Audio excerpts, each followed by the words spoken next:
Good evening, Rams, and welcome to the first episode of Humans of CSU. We're back from a long summer break, feeling refreshed and ready to show off our amazing school spirit. I'm Sam Gaston. Today was the annual Grill the Buffs event on the Sutherland Community Gardens. I talked to a couple of the event goers to see what they thought of the event.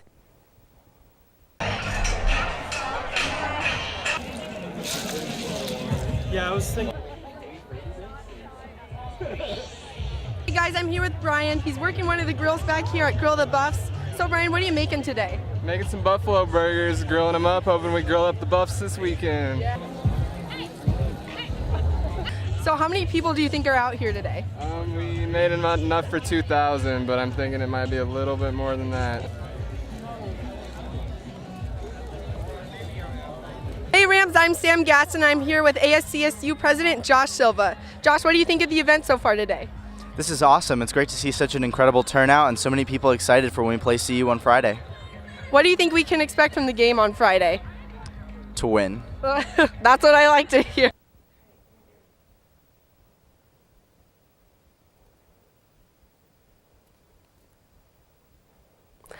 I'm now here with Baylor Shubert and from Traditions and Programs, who helped organize the event today. Hello, welcome to the show. Thank you for coming on. Thanks for having us. So can you tell me a little bit about how Grill the Buffs went today? I'll start off, yeah. It went really well. We had a lot of students show up. I think it really got the students really excited about the event. There was a lot of really good energy there. And we had plenty of burgers. We didn't run out as early as we did last year, so that was really awesome. That's a good thing. Yeah. That was like a big thing that people always said to us was like, are you going to run out fast this year? And hopefully we increased it by like about 25%, so we had just enough to get through the second class change as well. So wow, really that's awesome. Yeah. How many people do you think were there today? Well, we know we gave out about 2,000 burgers. Yeah. Oh my gosh. And definitely more showed up. Definitely. They were a little disappointed, but. Yeah. That's crazy. Oh my goodness. So can you guys tell me a little bit about how this tradition got started? Yeah, I can get started. So basically, in 2003, the previous president and vice president got together and decided to plan an event to increase school spirit right for Grill the Buff. I mean, just for the Rocky Mountain Showdown that year, because essentially, you know, there was not too much going on campus, because basically everything happened when you got to the stadium that day. So they got together and they decided to make an event to, you know, just kind of stick it to the Buffs a little bit. Right, sure. That's awesome. Yeah, and it started out pretty small. Every year we see it get bigger and bigger, and this year was the biggest we've had so far, and it just keeps getting better, so that's really exciting for CSU. Yeah. So with the new freshman class, what do you think that they're thinking of CSU so far with this event and our first game? Well, I remember when I came freshman year, like it was just the coolest thing, like, oh well, we're gonna eat their mascot. It's pretty crazy. But essentially, I mean, I saw a lot of enthusiasm from them, and I'm excited. I'm sure they're excited for the game, because I know the first time I went to the showdown, I was so excited. Sure, yeah. What were some of your guys' favorite parts of the event today? My favorite event was definitely like when the students started actually showing up. Baylor and I got to hand out drinks, and so people were super thankful. Like, they thought it was so cool that they were like getting free food, because we're college students and like we love our free food. So that was my favorite part, was just like interacting with the students. Tony Frank was there.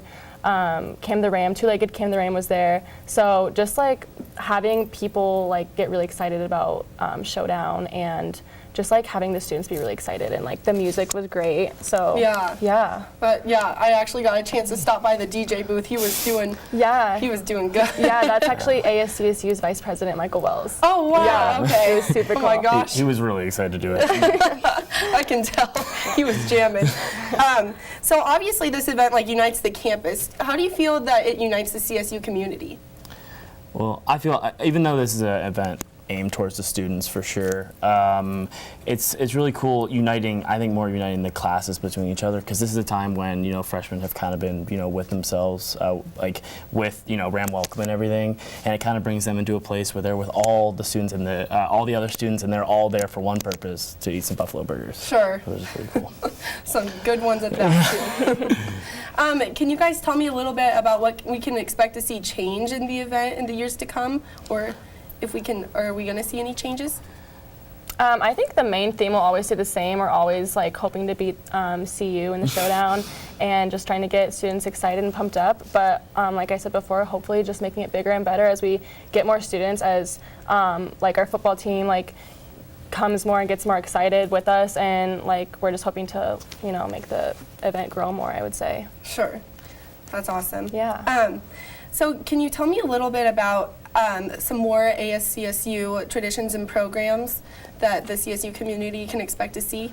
I think a really big one that we're working on right now is the Old Main Bell that's just got returned to campus. That's actually something that ASCSU helped to bring back to campus. So we actually have a pretty pivotal role on how it rings and how we're going to use it to celebrate victories and celebrate things around campus. So we're working on plans to have students ring the bell, and that's something that we're working on very hard. And the Old Main Bell is a really incredible tradition. I can go into more details on it. Yeah, sure. So the Old Main Bell, hopefully to educate people who haven't heard about it, because it's such a cool thing. The Old Main Bell was lost 100 years ago. Essentially in 1910, they put this bell on campus, and every time there was a CSU victory, they started ringing it, but the freshmen had to ring it all night. They had to ring it. They had to ring it from the end of the game until midnight. Oh my gosh. So it's a pretty crazy tradition. But essentially, it went for 9 years, and then it went missing. A rumor started that it got lost in the old tower fire, which actually happened, the main tower fire, which happened about 1940. But actually it was stolen and removed from campus and hidden by alumni. And when they found out that the new stadium was coming to campus, they decided that was the time that they were going to bring it back. We were actually thinking about bringing a bell and building it ourselves and putting it up into the tower ourselves, but then this just showed up on someone's doorstep. So ASCSU partnered with the Alumni Association to get it refurbished, and we put it up, and now after victories, and we're gonna have it rung. Oh my Which gosh, is really that's crazy so cool. tradition, yeah. That's awesome. Yeah. So we noticed some local shops from the Fort Collins community there. Can you guys tell me a little bit about your favorite places to go in Fort Collins? Oh, favorite place to go, Fort Collins. So That's a many. hard one, I know. There's so many great places. I mean, I'm just super stoked that it's, you know, when I was told in freshman year, second most restaurants per capita, which is the best Yeah. thing ever. Just get great Yeah. food. You have any special recommendations? No, I can't think of any. I really love the Alley Cat. I like going there. That's Their a great coffee study is spot. really good. Yeah, it's super cool. Just the environment. Yeah. Sure. Definitely. What do you guys think everyone else's favorite part about the tradition is in terms of Grill the Buffs and other traditions? I just think that our traditions help CSU come together, and it helps students get involved. And also it brings a lot of, like, it gives people information about what's going on. And so, like, with a university as big as ours, involvement is so huge and people, like, feeling more connected. And I think that's really important. I think that's what gets people really excited. Well, thank you guys so much for being on the show today. It was great to have you. Yeah, Thank you for having us. Don't go anywhere, because up next we're talking with John McGuire about the International Horn Competition taking place at the Center of the Arts. You're at the top of your game. You're unstoppable. Nothing can throw you off track. Wait, is that your car? Uh-oh. Yeah, I saw that coming. That will throw you off track. You're looking at around 10 grand in fines, legal fees, and increased insurance rates. Let's try this again. Smart move. Because buzz driving is drunk driving. Well, Thomas, you've got pre-diabetes. But with more exercise and a change in diet, it can be reversed. I've tried exercising. It just makes me hungry for bacon. I love bacon, too. And who really likes to exercise? Not me. Me neither. Nobody. So we're good? What? Oh, you still have pre-diabetes. Big time. Listen, I realize that I'm not perfect, but it all really started to change because you judge me for having a problem. No one is going to know that I need help. I need help. I know that no one is going to judge me for having a problem. I realize that I'm not perfect, but it all really started to change because you listen.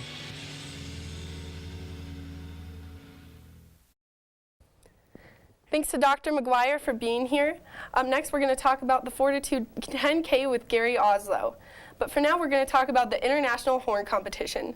So John, thank you for being here tonight. Thank you for having me. So can you tell the viewers a little bit about the International Horn Competition? Sure. The title is the International Horn Competition of America, and it is a solo competition for French horn. And it's a competition that has been around for over 40 years and has grown to be one of the most prestigious and largest solo horn competitions in the world. Wow. Oh my gosh. So when you say solo, they don't go on with anyone else? Yeah, well, in this competition, there are 3 rounds, and the first round and the final round are both with piano accompaniment. Okay. But it's usually solo music like concertos that are written specifically for the instrument with just an accompaniment underneath. And the second round is in fact truly solo. It is no accompaniment whatsoever, just the French horn player out on stage on their own. Wow, oh my gosh, that sounds scary. It can be. So what can the contestants kind of expect from the competition? Well, there are a lot of benefits for the competitors. There are 2 divisions. There's the professional division and the university division. Both divisions have their own separate judging panel made up of prestigious horn players and teachers from around the world. And in each round, each contestant gets written comments from the judges, particularly for the university division where you have college students from all over the world coming. This provides a wonderful pedagogical tool for them. They can learn an awful lot and get a lot of positive feedback and advice from a lot of the world's great French horn pedagogues. Wow, oh my God, that sounds so cool. So you're mentioning that these contestants are coming from all over the world. How are they finding this competition, and how do you see that their styles change depending on where they're from? Well, they find the competition. We have a website, and we have the French horn world has its own a group called the International Horn Society, and it's kind of a worldwide network of French horn players that are connected, and there's thousands all over the globe. And this competition, because it has such a long history, is very well known. And so people just simply know to keep an eye out for it. It only happens every 2 years, so it's not something that comes around very often. And when it does, people are generally kind of waiting for registration to open. Okay, cool. So you mentioned the judges. What do these contestants get judged on exactly? They get judged basically on their ability to perform convincingly, to be as musical and as artistic as possible, as opposed to just being somebody who gets up on stage and just kind of goes through the motions, or is so nervous that they make mistakes, or they are not playing as artistic as perhaps others could be. Oh. So that's really one of the main focuses. As you could imagine, with just about anything around the world, there are different ways of achieving just about anything, and French horn is certainly no exception to that. There are lots of different ideas about ideal French horn sound and musicality and those types of things. And the competition actually has made it a point over the last 40 years to not judge anybody based on their sound concept, what their specific idea about what the French horn sounds. Rather, they're judged on simply their artistic merit. Okay, cool. So the contestants, do they differ in ages, or are they all college students or older? Well, the university division is usually anywhere from 18 to about 28. So it can include freshmen in college all the way up through masters or even doctoral students from around the world. But typically they are always university students somewhere. And then the professional division is anybody who is not in college. Typically they tend to be older.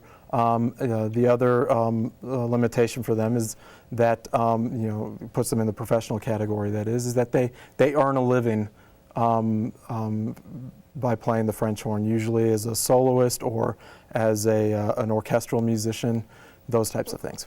So they're very experienced. Yes, already. yes. The professional division gets get some pretty spectacular performances. That'll be exciting to watch. Absolutely. So you were telling me during the break that you've been planning this for 2 years. Right. That's crazy. Yes, I'm feeling a little crazy at the moment because it starts tomorrow. Oh my gosh. So yes, a lot of hard work goes into it and a lot of planning and preparation. Oh. Well, we're very excited to see it play out. I am too. Thank you. Thank you so much for coming on this show tonight, John. Thank you for having me. Up next, we're talking to Gary Ozzello about the Fortitude 10K. They said I have troll teeth. That my voice sounded like a possessed baby doll. That no one would ever love someone as stupid as me. That I was fat, ugly. Disgusting. The effect of bullying is potent. We will no longer be the silent majority. Now, when you see online bullying, there's something you can do about it. We're gonna take action with the I. I am a witness. I am a witness. I am a witness. I am a witness. I am a witness, and so are you. They told me a bottle couldn't dream. That I would never become a superhero.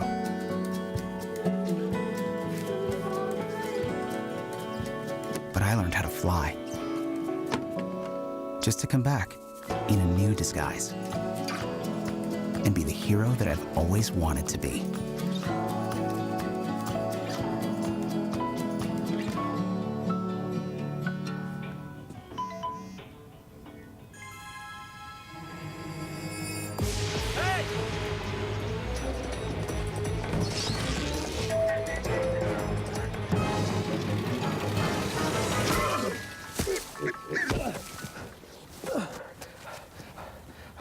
So, same time next week? Well, of course. Put away a few bucks, feel like $1 million. For free tips to help you save, go to Feed the Pig.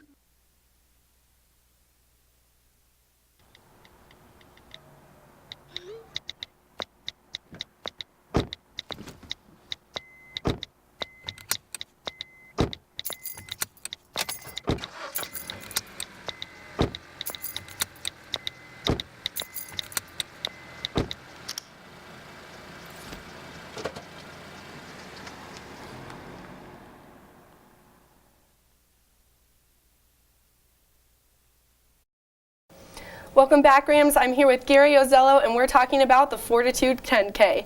So, Gary, what can we expect to see from the Fortitude 10K? Well, Sam, first, thank you for having me on. Thank you for being here. It's going to be an exciting day. It's a 10K road race, obviously. We expect around 8,000 runners, and there'll also be a pro challenge at the end. And this run will showcase some of the historical neighborhoods in Fort Collins, Campus West, Avery Park, Old Town West, Mountain Avenue, and then come down to campus, through campus to Meridian, and the runners, walkers, whatever, somersaulters will finish at the at the 35-yard line in the new stadium. Awesome. Mm-hmm. Oh, that's so exciting. So this event is to celebrate the new stadium. How long have you guys been planning for this? The owner and organizer of the Boulder, Cliff Bosley, and I first started talking 4 years ago. Now, we put it on hold for 2 years, so actually 2 years ago this week. Oh my gosh, that's exciting to see it all come together. Very much. So when is it taking place, just so everyone can go ahead and sign up? They can still sign up on boulderboulder.com and click on Fortitude 10K. It will run Monday morning, September 4th, Labor Day, and we will start the waves at 7:45 a.m. And a proud CSU graduate, Wade Troxel, our mayor and CSU faculty member, is the official starter, and he's going to walk the course, and we're really excited about this event. Yeah, I'm sure. So are we expecting to see families out there, students, Fort Collins community? Absolutely. That was really the intent 2 years ago, Sam, when we began discussions, was to have a community-wide event. For instance, one of the things that will take place along the course at about every mile, there'll be a band and entertainment. And there's going to be an expo outside the stadium. And there's going to be a lot of things for a runner, walker, a sports enthusiast, an outdoors person, whatever, to come and really celebrate Labor Day. That's exciting. So are you running the race? No. I am not running the race. Geez, Sam, I got to work that day at the race, so I can't run the race. But I will be there. I'm very excited. And one of the things that's really exciting for me, There'll be a tribute to first responders at about 10:30 on the field Monday. Celebrate firefighters, EMTs, police officers, law enforcement, for all that they do in our community. That's wonderful. That's great to hear. So this is the first time that the race is happening. Do you have any big plans for the race in the upcoming years? Well, we really feel like we have the best organization in the business in Cliff Bosley and Boulder in what they do. We've started, and no pun intended, we wanted to walk before we could run. We're going to have a great event and a great race. We feel like it's going to grow. Fort Collins is a great running community that is very focused on fitness. And Fortitude, the name kind of reflects who Fort Collins is, Fortitude. And we're diligent and competitive and love to celebrate these kind of events together. Sure. Who else can we see out of the CSU community there? You will see faculty, staff, students. You'll see a number of people associated with the city of Fort Collins. Government and staff will be involved, and I think people are really going to have a great time.